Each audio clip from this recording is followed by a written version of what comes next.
ఇదే నా పల్లెటూరు, ఇదే నా తల్లిగారు. మా ఊరి పాడి పంట రాములోరి దీవెనంట. తల్లి గోదావరి నీళ్ళు కడిగే సీతమ్మ పాదాలు.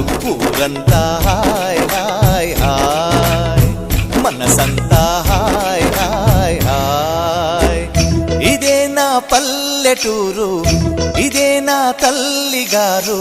మా ఊరి పాడి పంట రాములోరి దీవెనంట.